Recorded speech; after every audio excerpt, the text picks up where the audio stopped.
time. Really appreciate that. Before I start my message today, I want to give you an update on Pastor Kevin's sabbatical. As you can see right here, let's see if I can get that slide going here. As you can see here, he's really enjoying his sabbatical to the fullest, as he's grown out a nice little mustache there, as well as a beard. Teresa gave him permission to do that during his sabbatical.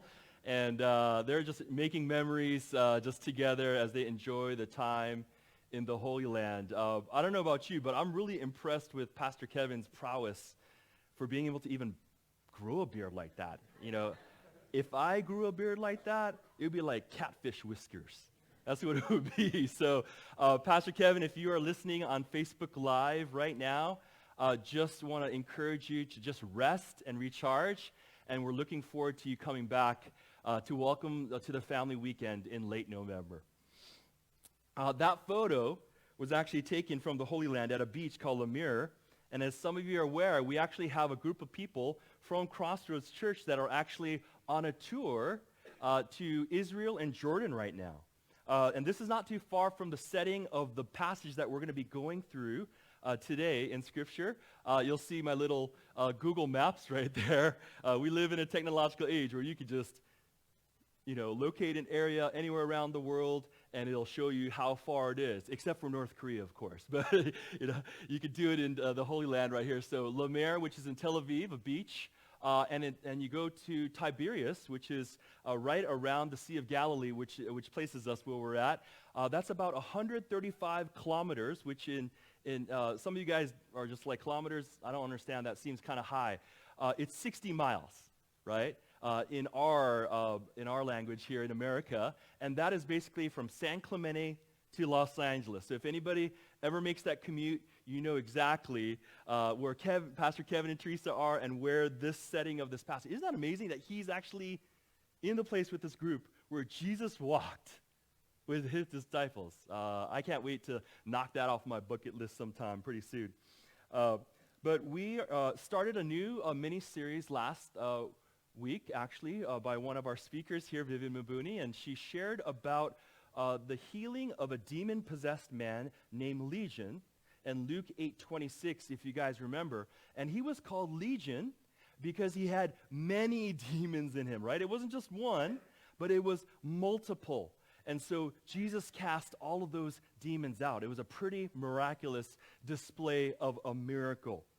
Now today, I'll be speaking on a scripture passage, and you'll be able to see this in your program, and the fill-ins are there on the inside part of your bulletin right there, and so you can follow along. But my message is actually entitled, God is in Control.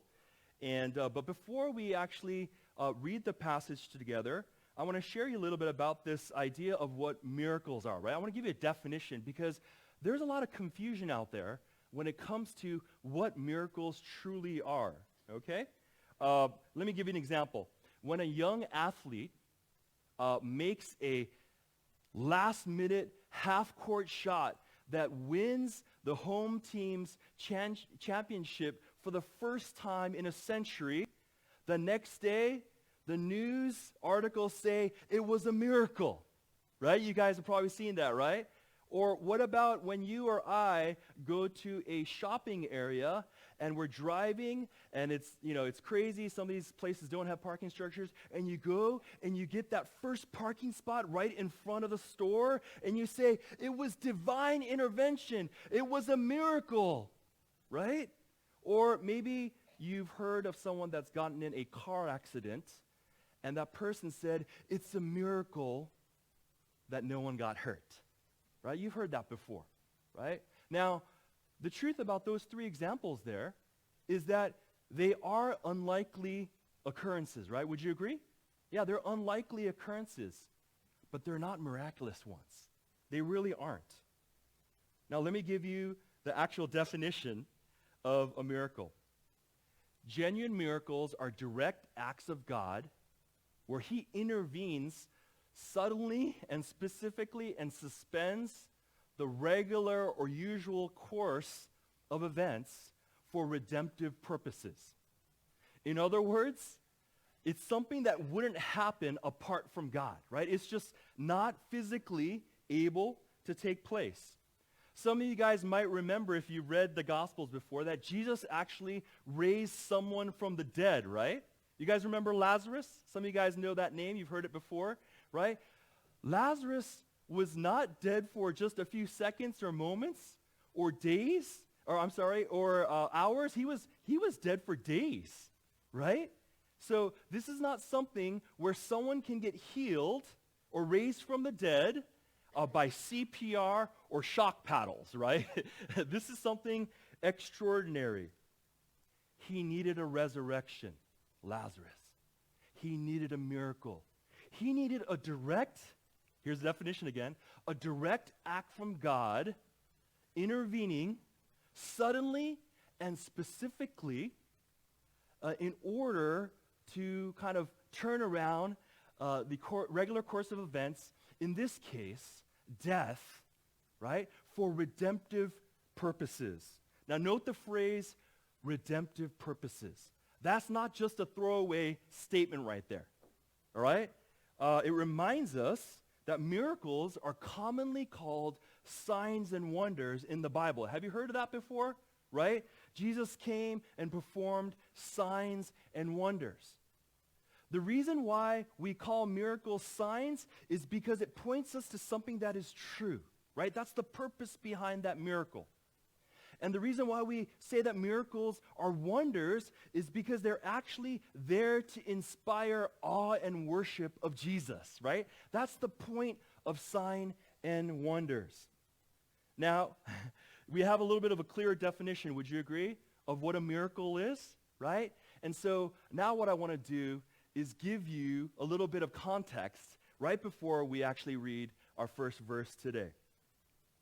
Now, the event setting, now I'm giving you the topographical view. Right before, it's just like the practical, get here, and, there's a market over here, a Starbucks over here, all that type of stuff. But this is the topographical view of the Holy Land right there, and more specifically, that you see the markation of that red location. That is the Sea of Galilee, and this is where our passage begins. It involves actually a crossing of the Sea of Galilee, right? Now, let me share with you that in this passage, it doesn't refer to the Sea of Galilee as a sea. It actually refers to it as a lake, right? Because it's surrounded by land, and therefore it is a lake, right? Now, the Sea of Galilee actually has a series of hills around the whole perimeter of that, if you've ever been there. And Pastor Kevin's probably going to be like, yep, that's it, when we see him in person, right? But particularly on the east side of the Sea of Galilee, those hills are very steep, actually.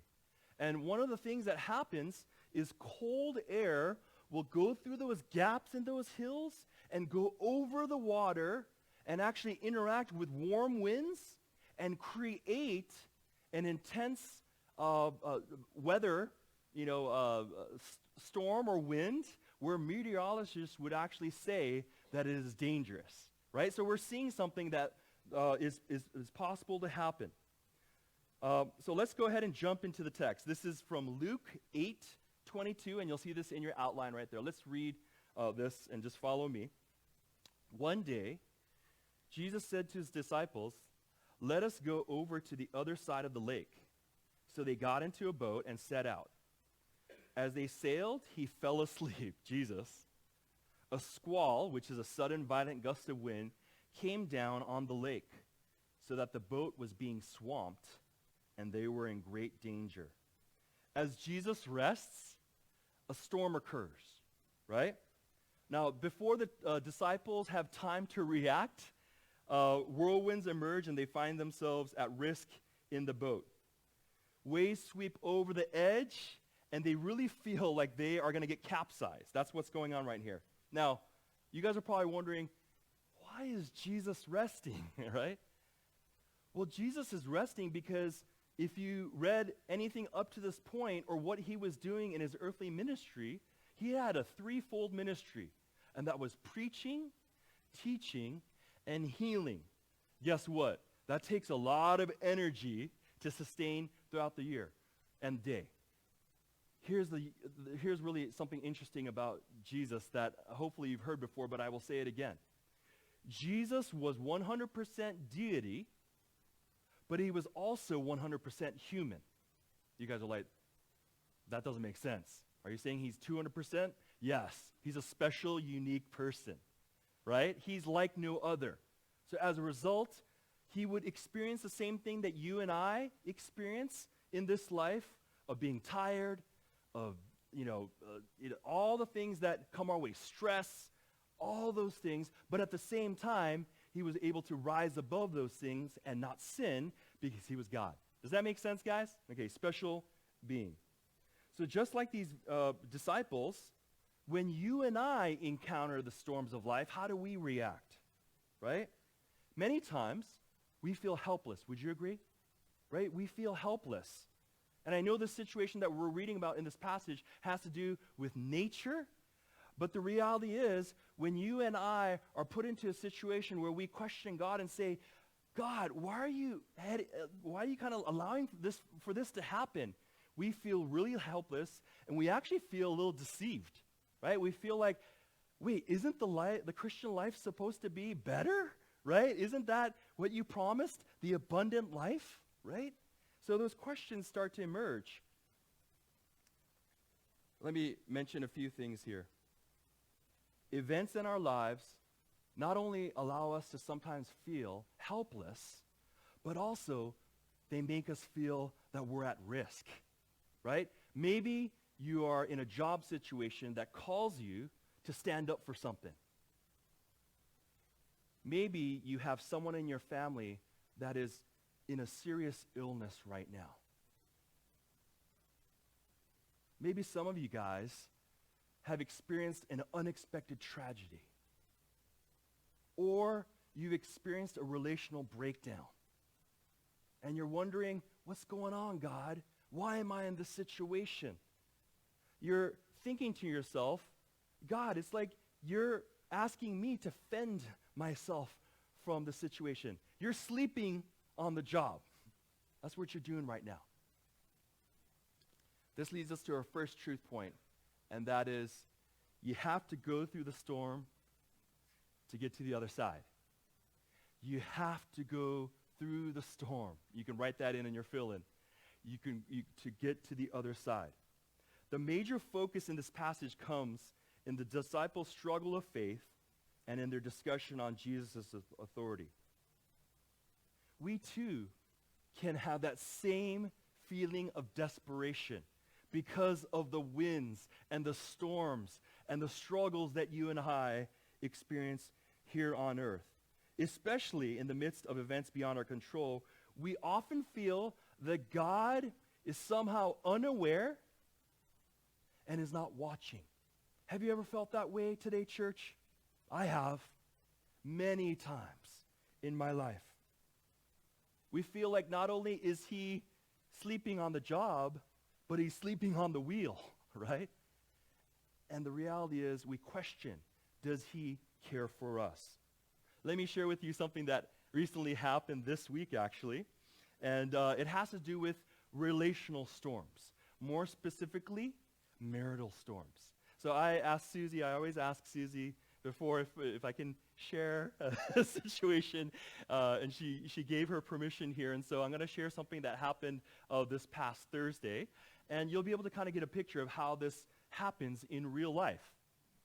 This past Thursday, Susie drove to Los Angeles, right? She works out of her company's Irvine office, but once a month, because of her team being based in Los Angeles, she has to go early in the morning, fight the traffic, and get up to Los Angeles in downtown LA. Now, Susie and I just recently, about 6 months ago, I can't remember exactly when it was, we bought an electric car, okay? We bought one of these Hyundai Konas. I don't know if you've ever heard of those before. But we were really getting sick of those long lines at Costco. We were kind of getting sick of those long lines at Costco and the price just constantly going up. And so I made the dive. I said, I'm going to go green. I'm going to go blue. And decided to save some money, but also be very, very friendly to the environment. Just a side note here. Did you know that God actually wants you and I as followers of Jesus to care about the world that he created? Yeah, we should care. We should advocate. So I just wanted to kind of slip that in there. We usually charge this vehicle overnight in our garage, right? And it's ready to rock and roll the next day when Susie wakes up at 4:30 or whatever the time is. Now, this past Wednesday, and I'm not pointing any fingers or blaming anybody, so don't take it personally in any way, but this past Wednesday, I came home from an elder meeting, right? It was a great meeting, but it was in the evening, right? And so we had a great time just connecting with each other and talking about what God wants to do in the future and so forth.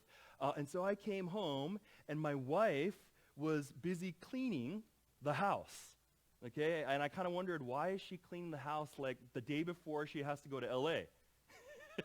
And it's because I'm not there, right? It's like, get that guy out of here and let's knock this out, right? All the women are like, yeah, I know exactly what. It's so much easier when he's not wanting to keep that old T-shirt, that he's been holding on for years, whatever it might be. But when I came back, we were both just spent, right? We were just tired, and we just kind of want to turn in for the night. I don't know what time we actually ended up going to sleep, but because of that, I neglected to charge the car, okay? All right, some of you guys are already freaking out right now as I say that.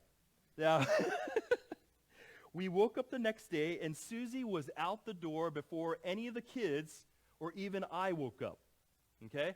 So finally, I wake up. Lukey's the first one to wake up, and, I hang out with him for a little bit. And it was so crazy, right? I mean, if you guys have ever been in the situation, when you have 3 kids and you're alone without your spouse, like usually you're able to kind of play zone defense, right? You're just kind of like, okay, here, toss the ball. Woo, here's a water, milk bottle and these types of things and just somehow make it work. But I was all alone, and then on top of it, I'm a guy. I'm not good at this. No, I'm growing. I'm developing. But it got so stressful that I actually gave Jordan, who was sick, I gave him Luke's bottle, and so he started sipping from it. And then 5 minutes later, Luke looks over at the bottle and starts walking towards it. And then in a split second, right before Luke grabbed it, I realized, oh my goodness, if he drinks from that bottle, he's going to get sick too, and this is going to get crazy. So I grabbed the bottle. I was like, yeah, victory, right? It's those little things as a parent that make you very, very happy in life. Now, I got a text from Susie, and here's a text right here. I don't know if you're going to be able to see it. So only if you have binoculars or a magnifying glass can you see it. But basically, this was a text that I got from Susie 15 minutes after this episode with the milk bottle, okay? And in it, I'll just give you a summary because I don't want you straining your eyes, okay? In it, she says, I am at 35% charge right now in the car, and I'm nowhere near Los Angeles, okay? Now, I was in task mode at that point, right? All guys, we were just trying to knock things out. I was in task mode. And so I responded in a text back to her, hey, don't worry. It's not a problem. You know what? As long as you don't go anywhere at lunch or you don't stop by anywhere on the way home, right? No Target runs or Trader Joe's or any of that stuff. You go past go and do not collect $200, right? I texted that message to her, and she was like, that's mistake number 1, okay? Guys, don't try to fix the situation, all right? Okay, I don't know why I don't learn this lesson, right? It was like, as soon as I sent the text, I started having this feeling of like, I'm digging my grave right now, right? Dead man walking, right? And so forth. And so now this went back and forth for a bit, as you can see from here, and there's even more beyond that. But this is the PG version. But she ended up finding out that her EV, or that her company actually has electrical charging unit at the parking garage that she's in. And she was able to get 2 hours free. Isn't that amazing? Oh, man, I was like, man, I missed a big one right there, okay? But that's how that kind of got resolved. And this is how she said, "I'm still really annoyed at you," right? She kind of just said that, and somehow God gave me the wisdom, of course, after the fact, to respond. You know what? I own up to everything. It was totally my fault. I should have charged the vehicle the night before and prevent range anxiety that you're experiencing right now, right? Okay, so that won me some points right there. But, now I share this example, guys, because of course, some of us are kind of chuckling and laugh a little bit because it may not be that same exact situation, but you might have been in a situation like that with either your spouse or a friend, right, where something gets miscommunicated or misunderstood. But on a serious note, did you ever know, just through your experience in your life, or if you've heard from other people, sometimes marriages and relationships between friends can actually spiral down after an exchange like this, right? You would think that it's so small and it's not that big of a deal, but for whatever reason, it creates kind of a wedge, and before you know it, you're not able to reconcile, right? That has happened if you talk to people that have experienced things. Now, I share this because these are real life situations, and God actually has the answer to this in the passage that we're talking about, how to navigate these types of storms in our life, whether it be relational breakdown, health breakdown, a job situation, or whatever it might be. So let's continue on to see how Jesus responded to his disciples during a storm in his life. Luke 8:24 through 25a. The disciples went and woke him, saying, "Master, Master, we're going to drown." He got up and rebuked the wind and the raging waters. The storm subsided and all was calm. This is Jesus speaking. "Where is your faith?" he asked his disciples. Now, sensing the danger, the disciples cry out of their pending doom, right? And they wonder, is Jesus going to do anything about this situation, right? Jesus asked the disciples to reflect on God's care. That was his response. They don't need to panic, but rather they need to understand that God does care in these situations and that he is watching over them. Now, what this passage is calling for is actually deeper, trusting faith in the midst of difficult circumstances that are beyond these disciples' control, as well as in our lives, beyond our control. Now, here's the one thing that's really interesting. It's really ironic, actually.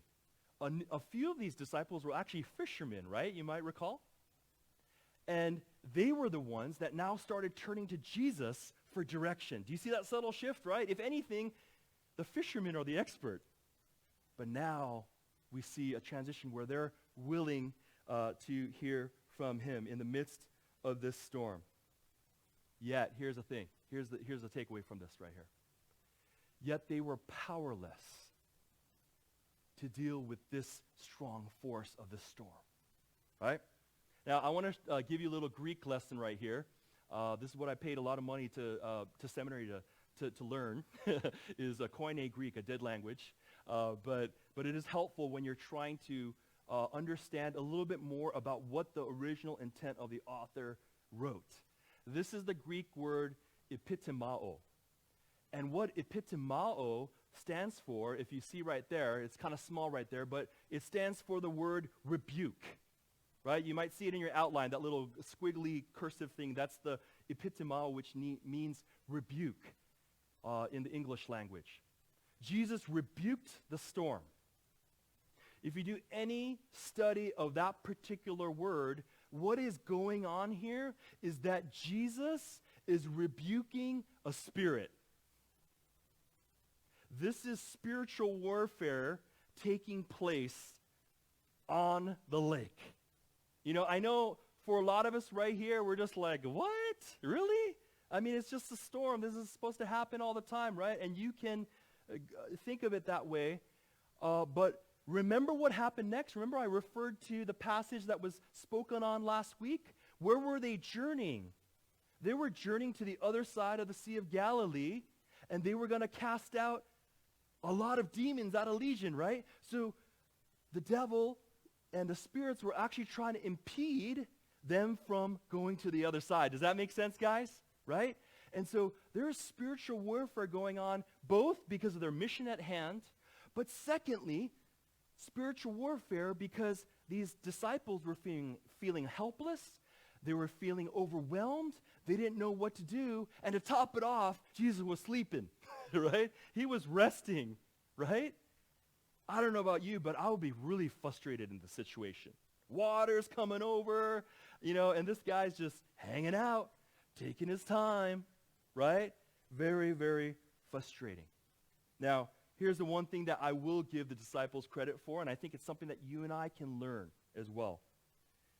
Though their faith was weak, they did the right thing by turning to Jesus for help, right? Their only error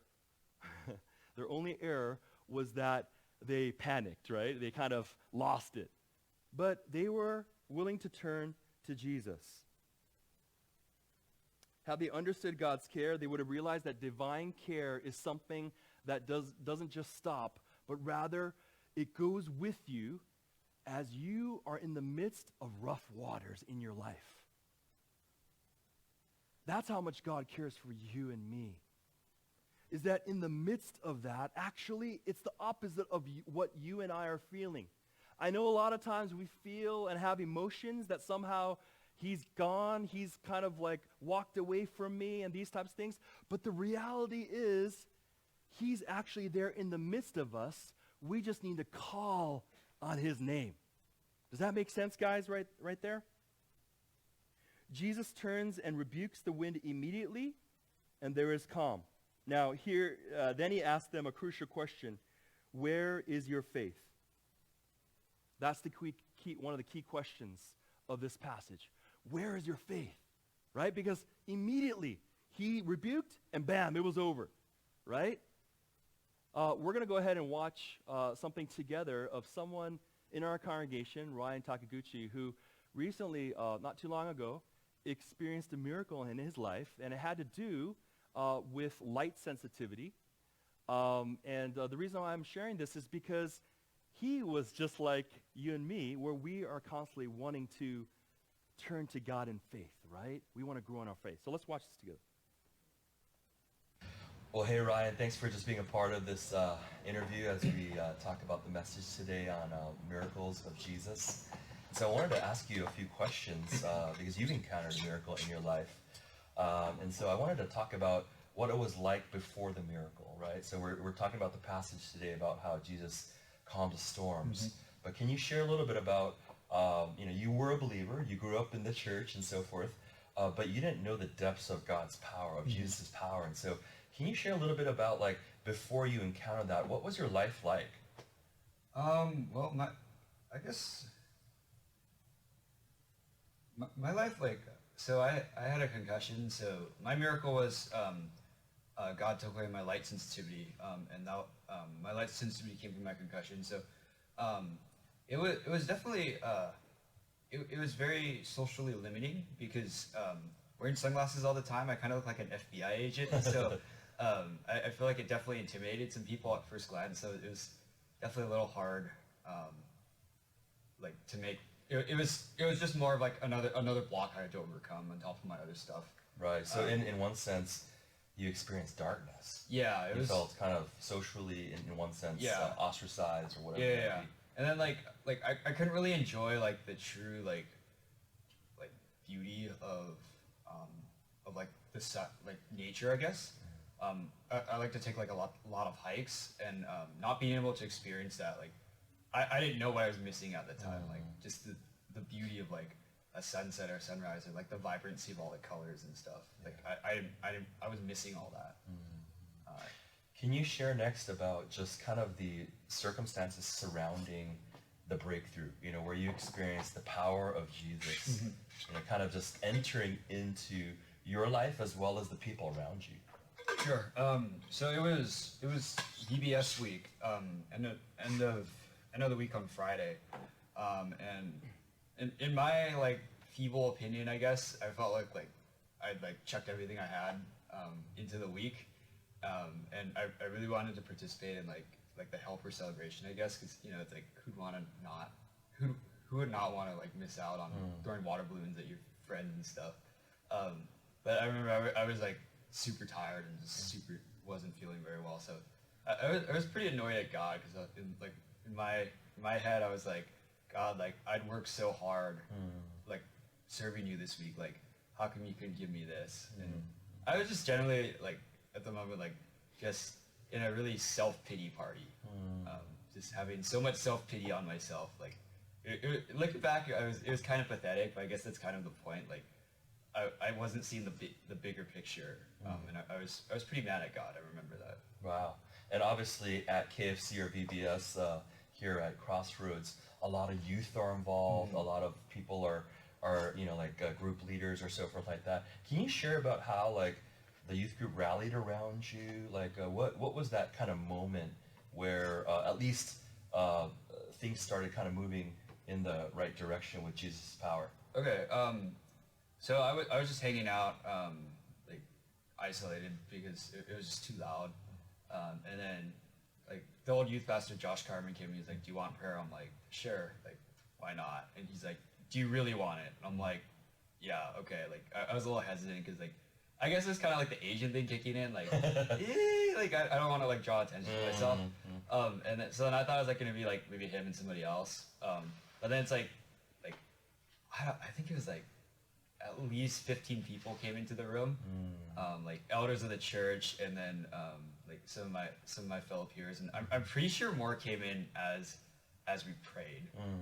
So that was really cool to me to see like my all my friends like really like coming together to like help me like when I was down. To get me back on my feet. Well, that's pretty amazing. I mean, to be able to experience this kind of moment where you saw the body of Christ, the family of God, just really surround you and intercede on your behalf.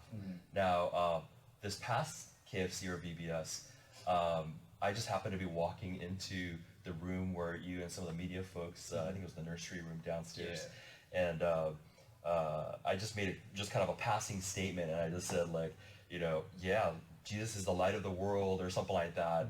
And can you share with their congregation what you recognized that significance of that day? Because it was kind of like by accident, right? We just happened to see each other, but that was like 1 year since like I didn't have any light sensitivity anymore. Like God healed me, so it was really cool. Like DJ didn't even know. He just it was like a passing remark, I guess.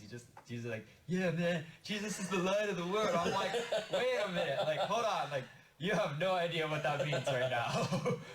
It was really cool to see that, for DJ to just say that without like really knowing. And also just to reflect upon, that anniversary, like 365 days later, to look back where God had just entered in and just his redeeming power and so forth. That was kind of, that was that moment where like, I know like, it's impossible, it's really dumb for me to doubt the existence of God, I guess. I don't think a lot of people have that in their lives. Like, they require like God calls us to have faith in him. And I think a lot of people like live that, but like for me, it's like I have almost no excuse now. It was not very to tangible. not have faith. It's very tangible. Like there's no other explanation. Like I can't think of any other explanation, because like the doctor said like, yeah, you're probably gonna have to live with this for the rest of your life. Like there's nothing else we can do. Like you could try like some weird Eastern medicine stuff. Like in the Western medicine, like there's nothing else we can do. And then God took it away. So. Praise God, praise God. Yeah. Thank you, Ryan, once again for sharing your story of inspiration and hope. I think everybody listening today is going to be excited about the fact that our true source, the person that we should go to first, not last in a situation, is Jesus, because he can calm the storms and bring light. Yep. Thanks again. Yeah, my pleasure. All right. Isn't that an awesome story, guys? That's real life. Now that leads us to our second truth principle, which is storms don't last forever. Go ahead and write that down. Storms don't last forever. I don't know about you, but that truth gives me hope. That gives me hope. But the one thing to remember, because as you could tell, this wasn't something that just happened I mean, there was a moment where it happened, but there was before, in the middle, and after, right? So there is a waiting period for Jesus to do his miracle working in your and my life, but it doesn't last forever. The storm will eventually end, just like in nature. It will eventually end. Now, all of the foundation, at this foundation is trusting God and not doubting him. But the one thing to remember is that God never promised you or me that we would not experience pain, disappointment, and storms in this life, right? If there's anybody out there that you hear something otherwise than that, they're not teaching the true walk of Jesus, right? If anything, what is reality is that God in the midst of that storm, God in the midst of that difficulty, God when we are at wit's end, he gives us the resources to battle that raging water. That's what happens, all right? Stillness comes after the fierce storm. Let's go on to verse 25b and see what happens here. In fear and amazement, they ask one another, "Who is this? He commands even the winds and the water, and they obey him." Now the disciples ask a very central question right here. Who is this?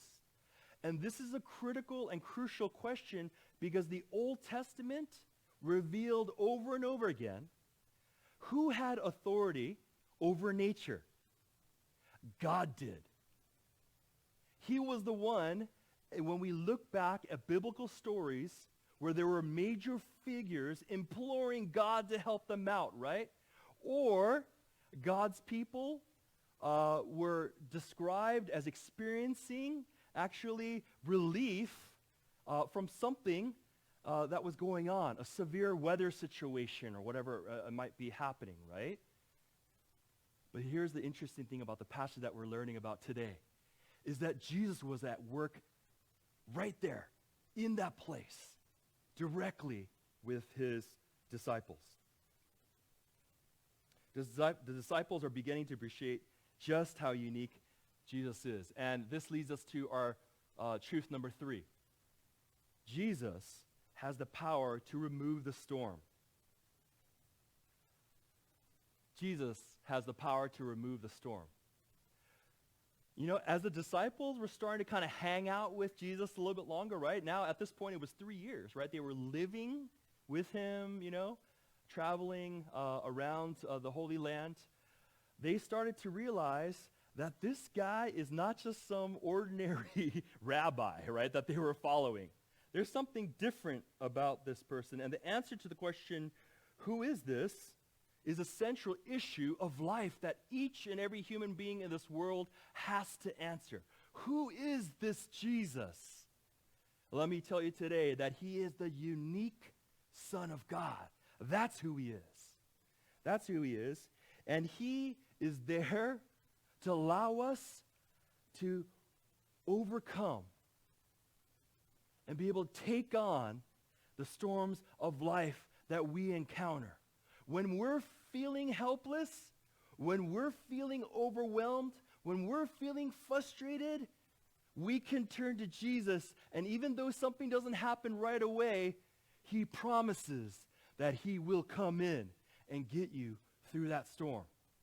And you can take that to the bank. Here is a Savior with power to deliver and bring life out of death. But what does it require? What does it require from you and me? It requires that you and I depend and trust on Jesus on our way, right? How many situations have you and I been in where when the heat is on or something's going on, we go back to maybe our old way, right? And we miss out and later on said, oh man, if I just had a little bit more faith, right? That's a part of walking with God, is that he helps us and builds us up to a place where we are able to hold on to him to the end. here's the one thing that you and I have to practice over and over again. You know, I was just reflecting with our worship team and some of the people involved with our worship service today that, you know, we're about a month in after a lot of school started. And I don't know about your family, but, you know, it's a stressful time still, and people are getting sick, right? And you might have lost a little bit of momentum from the summer and kind of resting up if your summer was a little slow going. But the key is to always find that place and that time to just sit at Jesus' feet. To sit at Jesus' feet so that you can continue to ponder, that you can continue to be in amazement of who Jesus is, right? He is the one that is sovereign in our lives, right? He is the one, another word for sovereign is that he is in control, right? He is in control of the world. It's the one thing that we can guarantee over time is that he is in control and that he will never forsake his children, and he is watching over you and me. We're going to do that right now before I finish off this message with some closing thoughts and an application. So I want you, like we just heard right now, we're going to sit at his feet. We're going to sing a song right now called Not for a Moment. Let's sing together.